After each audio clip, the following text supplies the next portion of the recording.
যেই নারী ৩৬০ বার এই জিকিরটা করবে, আল্লাহ পাক রব্বুল আলামিন তার ঘরের অভাব অনটন আমার আল্লাহ দূর করে দিবেন।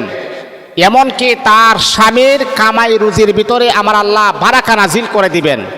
আল্লাহ পাক এমন এমন জায়গা থেকে আমার আল্লাহ আপনার রিজিকের ফয়সালা করবেন, আপনাকে আল্লাহ পাকের নিয়ামত দান করবেন, যা আপনি যখন শুনতে পারবেন, আপনি শুনলেও আপনার কাছে অবাক লাগবে যে এমন জায়গা থেকে কিভাবে আল্লাহ পাক আহকামুল হাকিমিন আমার রিজিকের ফয়সালা কিভাবে করেন, আপনার ধারণার বাহিরে। এই জন্যে মা বোনদেরকে আমি সাজেশ করব, আপনার স্বামীর কামাই রুজি বন্ধ হয়ে যাচ্ছে, স্বামীর কামাই রুজি নাই, ঘরের ভিতরে অভাব অনটন লেগেই আছে, ছেলে সন্তান মেয়ে সন্তান কোনো উপকার পাচ্ছেন না আপনি, একের পর এক ঘরের ভিতরে অভাব অনটন দূর হচ্ছে না, পাওনাদার আপনার বাড়িতে চলে আসে, তাদের পাওনা টাকাও আপনি কমপ্লিট করতে পারতেছেন না, এমন একটা টেনশন ডিপ্রেশন টেনশনের ভিতর আপনি আছেন।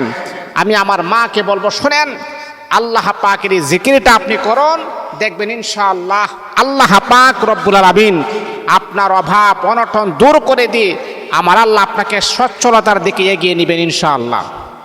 আল্লাহ পাকের 4টা জিকির হচ্ছে সর্বশ্রেষ্ঠ এবং দামি জিকির, যেমন সুবহানাল্লাহ, আলহামদুলিল্লাহ, লা ইলাহা ইল্লাল্লাহ, আল্লাহু আকবার।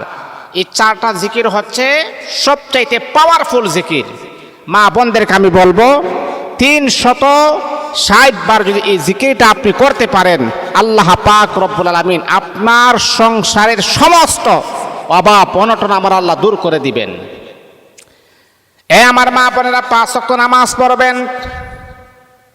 5 ওয়াক্ত নামাজ পড়ার পরে ৩৬০ বার আপনি পড়বেন সুবহানাল্লাহ, সুবহানাল্লাহ, সুবহানাল্লাহ। এমন করে করে আপনি আজকে পড়লেন ৩৬০ বার আপনি পড়লেন সুবহানাল্লাহ। এর পরের দিন আবার আপনি ৩৬০ বার আলহামদুলিল্লাহ।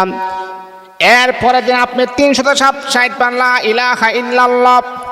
চতুর্থ দিন আপনি পড়লেন আল্লাহু আকবার। এমন করে করে যদি আপনি আমলগুলা যদি প্রতিনিয়ত যদি আপনি করতে থাকেন, আল্লাহ পাক রব্বুল আলামিন আপনার সংসারের সমস্ত অভাব অনটন আমার আল্লাহ দূর করে দিবেন।